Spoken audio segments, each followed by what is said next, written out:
Hello and welcome to Damian Allen's astrological forecast for January 2024. First of all, Happy New Year to you all.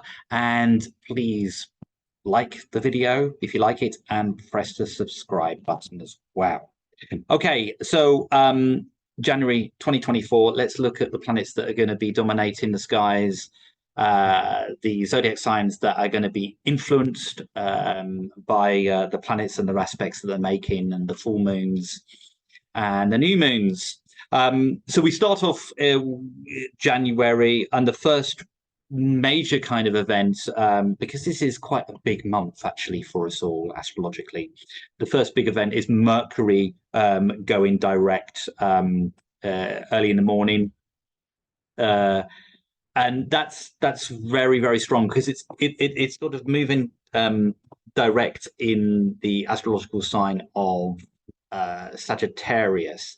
That is having an impact because Neptune is involved in that. And I said this in the previous video about that the fact that it's moving at a time when it's a sort of causing quite a few problems by squaring Neptune.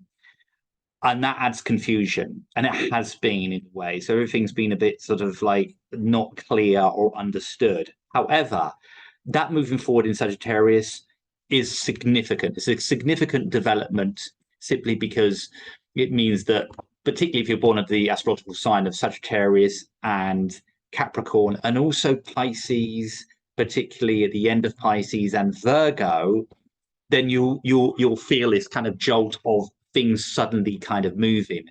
And that's combined obviously by the fact that on the 31st of December, Jupiter started to move stationary direct. So that's moving forward. So we have planets moving forward. And that's quite a nice start to the year. But that Mercury just, for that first week of January is squaring Neptune, which always kind of brings a little bit of confusion to the proceedings. So we just got to be kind of mindful of that. It's not a time to make major decisions straight away, but a time to kind of step back and see how things plan out. Now, on the 4th, Mars enters into Capricorn. And again, that Mars from the 1st of January to the 4th is squaring Neptune. It's separating, which is good, but it is still causing. So we've got a few things, movement planets, where planets actually do stuff, they actually activate. And I think that's really important. Mars in Capricorn is really significant because Mars is exalted in Capricorn. It's happy. It's a happy combination. It has strength. It has purpose. It has focus. It's great for work, and if you're a Capricorn, particularly we've got a Capricorn moon or ascendant or a lot of stellar planets in Capricorn, Mars is going to give you a real kind of bolt of energy that's like, right, okay, I can get things done, and you probably can. So that first week is like planets transitioning from one stage to another into a much more positive frame of planetary energy that we can all kind of benefit from. But I feel like that first week, that first 4 days is a little bit complicated, a little bit kind of, okay, the new year hasn't kind of kicked into gear straight away. As we go in from the second week, from the 8th onwards, things start to settle. And then we've got a new moon at 20 degrees in Capricorn on the 11th. That's helped by the Mars being in Capricorn. So we're also the Sun in Capricorn. So we're dominated by the energy of the earth element, and then on the 14th, Capricorn re-enters into let me go back. Mercury re-enters into Capricorn, where it first started its retrograde in December. So again, we've got a heavy stellium planets in Capricorn. Capricorn on the basic level is about survival, work, structure, limitations, duty. And I think in the Northern Hemisphere, people regarding January kind of, oh God, it is the survival month, paying the bills, focusing back on work, keeping the wolf from the door, that kind of psychological and emotional thinking process comes in for us all. And sometimes we just do need that sort of attitude of just like, we've just got to get on with it. Just got to get through it, get on with it, you know. So it has that very, very strong survival instinct. And, you know, with the new moon, Mars moving to Capricorn, Mercury moving back into Capricorn, this is all signifying very Capricorn themes playing out in the big scheme of things. And from that sort of, as Mercury goes into Capricorn on the 14th, that's when things start to settle into a bit more of a kind of routine, into a bit more of a structure that allows things to kind of get kind of interesting. Now, here's the next big aspects that's happening. First of all, on 20th, we have the sun going into Aquarius. So another tradition, on a traditional astrology, another Saturnian energy. Now, Saturn is moving forward in Pisces. It's kind of interesting because we've got a lot of this Capricorn energy, and the ruler of Capricorn and Aquarius is Saturn, is in Pisces. Now, on the 21st, Pluto moves back into Aquarius. It was briefly there from the end of March to the middle of June of 2023. It's moving back in there. It does go back into Capricorn in the autumn for about 3 or 4 weeks, but I would say that it's kind of firmly now in sort of Aquarius, and it will be for a 20-year period. So Pluto, the themes of Pluto are facing one's fears, understanding the dynamics of power. Who's got the power? Are you giving away too much power? Are you being too dominant with people? It's dragging out the skeletons out of the closet. It's making us aware of the deeper issues in life, the more therapeutic issues in life.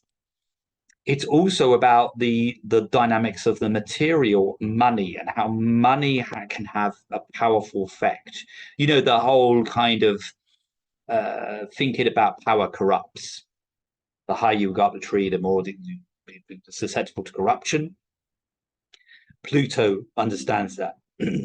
It's also very powerful in understanding the aspects of polarity, magnetism, and also metaphorically rebirth as well, letting go, moving on, transitioning from one stage to another, metamorphosis.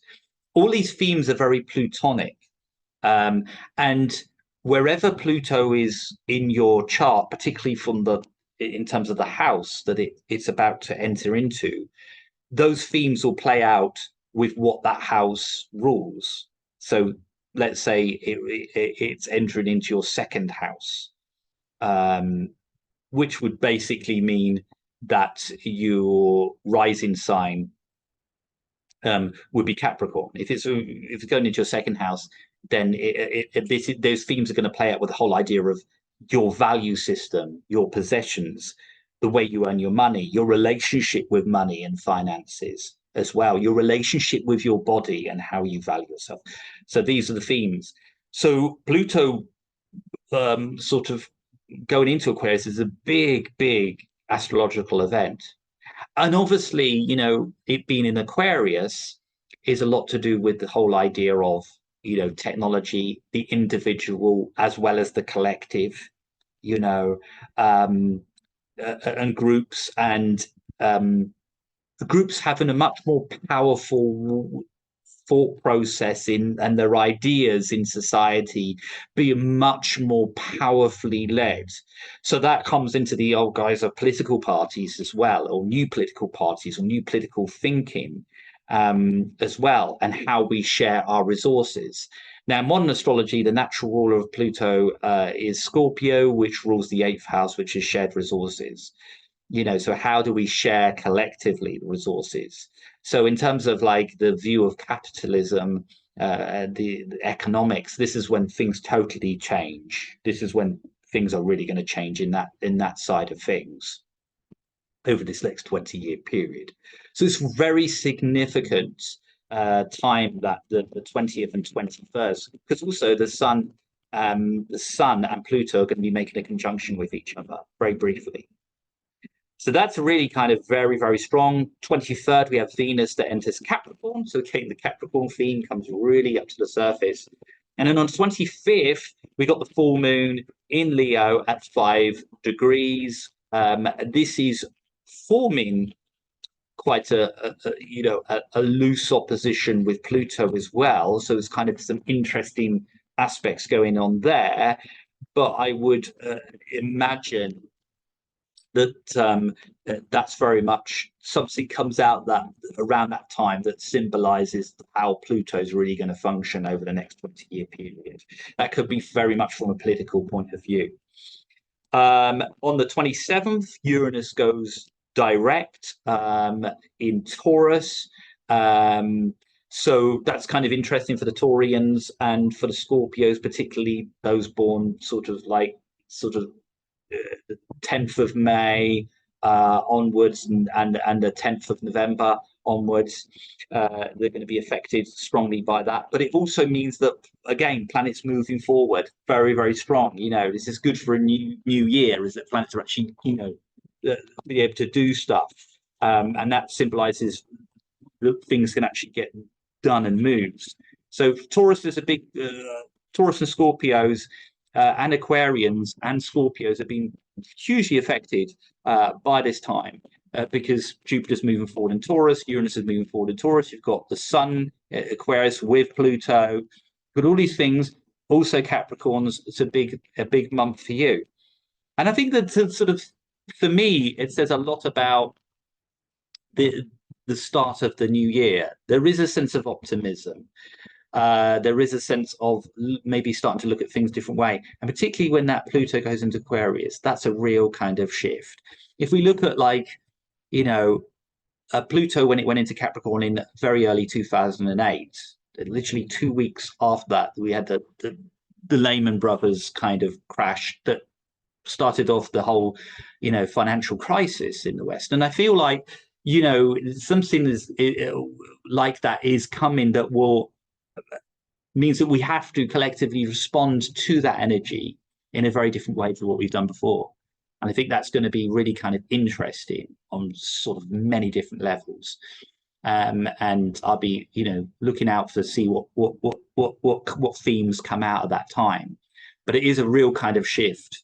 And when Pluto goes from one zodiac sign into another, things change, things become reinvented. And as I said, rebirth is a very strong word that I associate with the aspect of Pluto, but also facing fears individually and collectively.